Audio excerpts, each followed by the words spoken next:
앵커의 눈입니다. 시장이 올라가느냐 올라가지 않느냐의 문제는 아닌 것 같습니다. 언택트냐 컨택트의 문제일 수는 있습니다. 일본은 신규 확진자 수가 400명이 넘었습니다. 그리고 카자흐스탄에서는 코로나19보다는 치사율이 훨씬 더 높은 정체불명의 폐렴병이 돈다고 얘기하지만 아마도 이것은 코로나19인 것 같습니다. 미국은 일별 확진자 수가 오늘은 6만 명에 조금 못 미쳤긴 하지만 다시 10만 명으로 갈 수 있는 가능성도 있어 보입니다. 그런데 말입니다.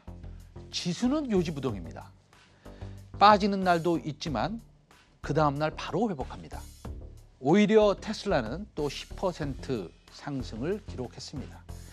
나스닥은 또 역대 최고 기록을 했고요.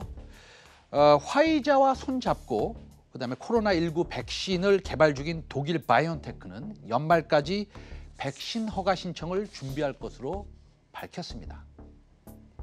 그렇다면 경제 데이터, 특히 실업률, CPI, 연준의 자산 매입 트렌드보다 연내 백신이 개발이 되느냐, 되지 않느냐, 이것이 훨씬 더 중요한 것이 아니겠습니까? 기본적으로 각국 정부가 경제 봉쇄 조치를 아직은 하고 있지 않지만 백신 또는 치료제가 개발되는 시기, 즉 10월에서 12월이 오기 전까지는 한 번 정도 더 봉쇄 조치가 있을 수도 있다고 봅니다. 혹시 트럼프는 본인의 선거 때문에 99%의 바이러스는 무해하다는 황당한 주장을 피기도 하지만 미국의 확진자 수의 증가가 너무 빠릅니다.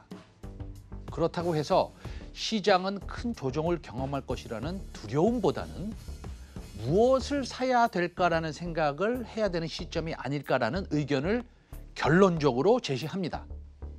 예를 들어 의료기기 환자 모니터링 시스템 회사인 ICS라든지 메디아나 이런 것들은 이번 코로나19 사태로 큰 수혜를 입은 회사입니다.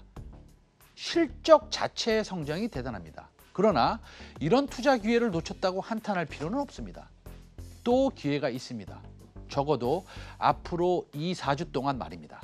지수의 조정은 크게 나오지 않을 테지만 피해주와 수혜주의 큰 차별화가 있을 시기가 도래했기 때문입니다. 여러분의 건승을 기원합니다.